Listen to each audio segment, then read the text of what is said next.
The morning Sarah Whitfield buried the last of her hope. She didn't know it yet. She stood at the edge of the north pasture watching the sun rise over land that had once belonged to dreams bigger than the 200 acres she now tended alone, and she told herself, as she told herself every morning since Thomas died, that today would be the day she stopped waiting for something to change. 3 years had passed since the fever took her husband, 3 winters of rationing feed, 3 summers of harvests brought in with hired hands who never stayed long because a widow's ranch paid slower than the big outfits down the valley. Her daughter Emma, 6 years old with her father's stubborn chin, was asleep back at the house, and Sarah had learned to measure her days not in hope but in tasks completed. Fences mended. Cattle counted. A roof that leaked less than it had the winter before. She had told herself she was at peace with being alone, that a woman could build a life out of duty even if love had gone and would not come again. She believed this the way people believe things they have repeated to themselves too many times to question,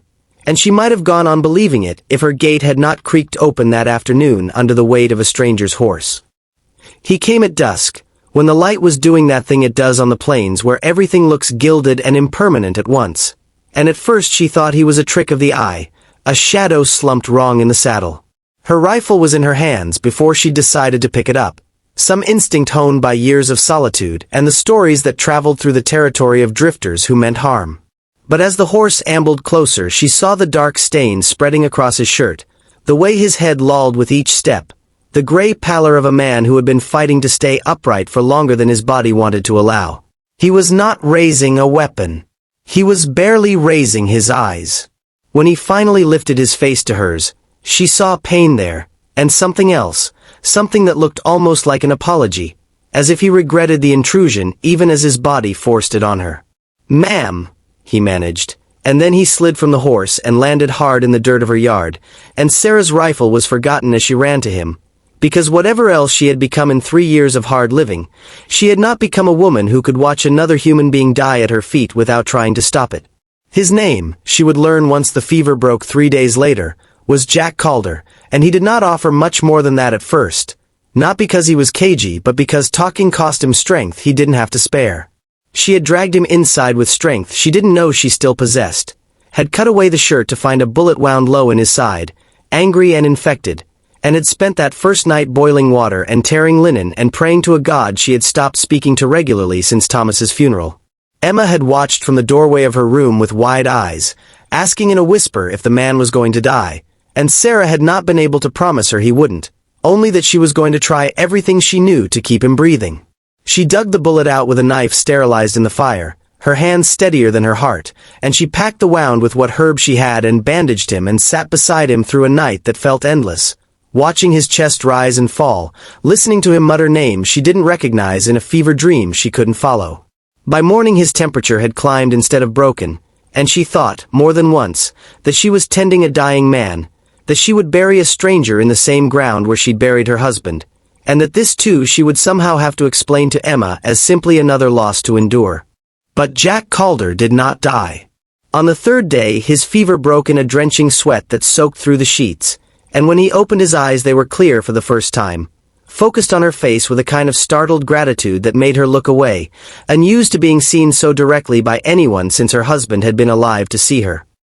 He was weak for a long while after that, too weak to do much beyond sit up and take the broth she brought him, and in those quiet hours, with nothing to do but heal and be watched over, he began to talk. He told her he'd been a lawman once, up in the Dakota territories, until the wrong men had decided he knew too much about a cattle rustling operation with connections that reached into the local sheriff's office itself, and that the bullet in his side had come from men who'd wanted to make sure he never testified against them. He'd ridden for 2 days with a wound before his horse, exhausted and half lame, had simply stopped at the nearest gate it found, which happened to be hers. He did not dress it up as fate or destiny. He told it plainly, the way a man tells the truth when he's too tired to do anything else, and Sarah found she believed every word of it, not because she had reason to trust a stranger, but because there was something in the steadiness of his gaze that reminded her of the kind of honesty she hadn't encountered in a long time. She should have asked him to move on once he was strong enough to sit a horse. That was what caution demanded. What the other ranchers in the valley would have told her to do if they'd known she was sheltering a wounded stranger with enemies who might still be looking for him. But two things happened in the weeks that followed that made leaving harder than staying. The first was Emma. The girl had taken to Jack with the unguarded speed that children have when they decide someone is safe, climbing up beside his sickbed to show him drawings, asking him question after question about the Dakota territories and the horses he'd ridden and whether he'd ever seen a real outlaw, and Jack, weak as he was, had answered every question with a patience that surprised Sarah. A gentleness in a man who by his own account had spent years dealing in the hard business of law and violence. She watched him teach her daughter how to whistle properly, watched him fashion a small carved horse out of a piece of scrap wood with a pocket knife during the long hours of his recovery, and something in her chest that she had kept locked and quiet for 3 years began, against her better judgment, to loosen. The second thing was the ranch itself. Sarah had been drowning slowly for longer than she'd admitted even to herself, the kind of drowning that doesn't look like drowning because a person just keeps working, keeps getting up before dawn and falling into bed exhausted, never quite catching up. As Jack's strength returned, he began to help in small ways at first, mending a fence rail from a chair set up in the yard, and then in larger ways as his side healed, walking the pasture fence with her to identify weak points, helping repair the barn roof that had been threatening collapse since the previous winter storm. He did not ask permission to make himself useful. He simply saw work that needed doing and did it, with the quiet competence of a man who had grown up on land like this before whatever life had taken him away to become a lawman. Sarah found herself watching him work sometimes, from the porch, cataloging without meaning to the width of his shoulders and the careful way he handled the animals, the low voice he used with the horses that was different from the voice he used with her, softer, almost reverent. She told herself this was simple gratitude, the natural warmth a person feels towards someone who has been useful, but gratitude did not explain the way her pulse changed when he looked at her across the supper table, and it certainly did not explain the night she caught herself standing at her window watching him walk to the barn in the moonlight and feeling something twist pleasantly and terribly in her chest. He stayed through the harvest, which had a practical justification easy enough to offer any curious neighbor.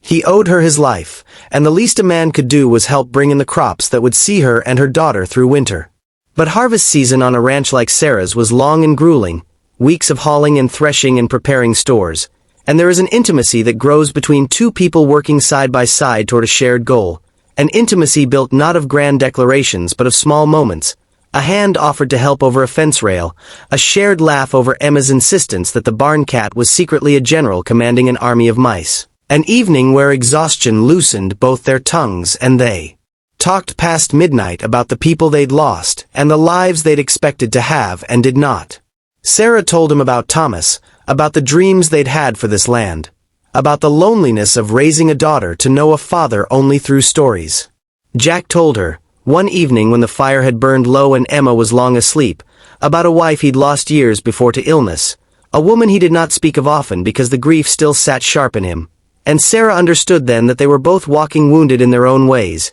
that his bullet wound had healed faster than the deeper one grief leaves, and that perhaps this was why they recognized something true in each other. Two people who had learned that surviving loss does not mean stopping the capacity to love, only postponing it, waiting for the right person to prove it possible again.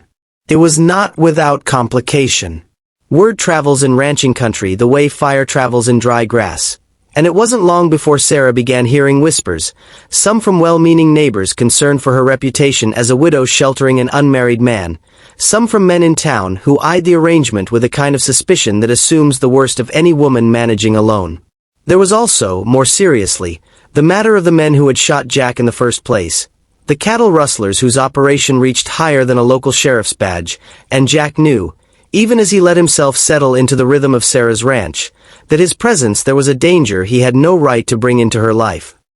He raised this with her directly one evening, told her plainly that the men who wanted him dead would eventually track him, that a wounded lawman vanishing into the territory would not go uninvestigated forever, and that the responsible thing, the thing that would keep her and Emma safe, was for him to move on before trouble found his trail leading to her gate. Sarah listened to this speech with her arms crossed the way she often stood, and when he finished she asked him plainly whether he wanted to go, and he had no easy answer for that, because the truth was he did not want to leave, had not wanted to leave for weeks, and the fear that kept him talking about departure was not fear for himself but fear of what his staying might cost the two people who had, without either of them quite agreeing to it, become the center of his world again. The danger he feared arrived on a gray October afternoon. 3 men riding up to the gate with the unhurried confidence of men who believed themselves untouchable, men Sarah did not recognize, but whom Jack knew immediately by the set of their shoulders and the guns they wore low and ready.